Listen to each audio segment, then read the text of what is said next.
तो आइए सबसे पहले जानते हैं कि सिंधु नदी की सहायक नदी कौन कौन सी हैं।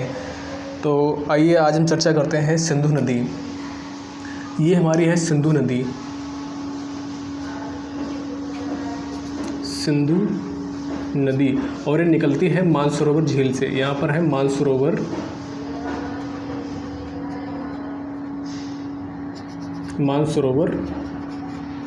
झील।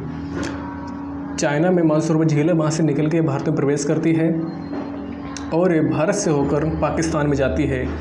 तो यहाँ पर हमारा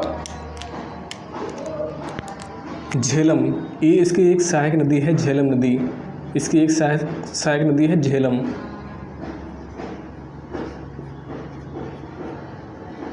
झेलम नदी इसकी एक सहायक नदी है। और इसके बाद ये जो नदी है ये चिनाव है, चिनाव नदी है। और इसके बाद चिनाव नदी की एक सहायक नदी ये है, इसका नाम है रावी। और इसके बाद नीचे एक सतलज नदी निकलती है। ये जो नदी है ये सतलज नदी है, सतलज। और इस सतलज नदी की भी एक सहायक नदी है जिसका नाम है ब्यास।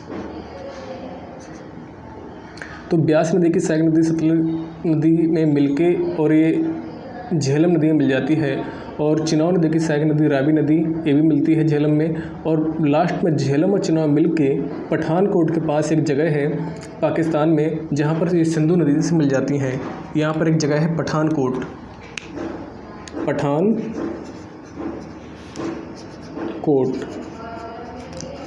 पाकिस्तान में एक जगह पठानकोट, वहाँ पर ये मिल जाती हैं और फिर ये पाकिस्तान में प्रवेश करके पाकिस्तान में बहती हैं। तो हमारा एक समझौता हुआ था, सिंधु जल समझौता। सिंधु जल समझौता। और ये समझौता कब हुआ था? ये समझौता हुआ था 1960 में। तो इसमें इस समझौते में क्या कहा गया कि जो चिनाव और रावी है, नहीं झेलम और जो चिनाव है, सॉरी, जो झेलम और प्लस चिनाव नदी है, इसका 20% पानी और सतलज और रावी नदी का,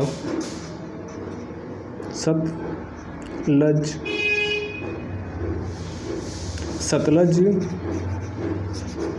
प्लस रावी नदी का 80% पानी कौन यूज करेगा? भारत यूज करेगा।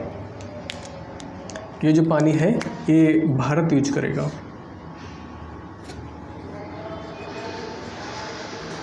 भारत। और जो शेष पानी है, शेष बचा हुआ क्रमशः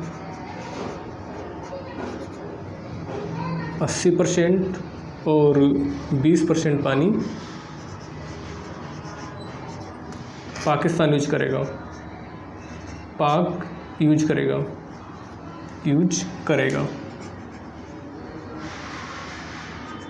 ठीक है। तो आई होप आपको सेशन पसंद आया होगा। Thank you.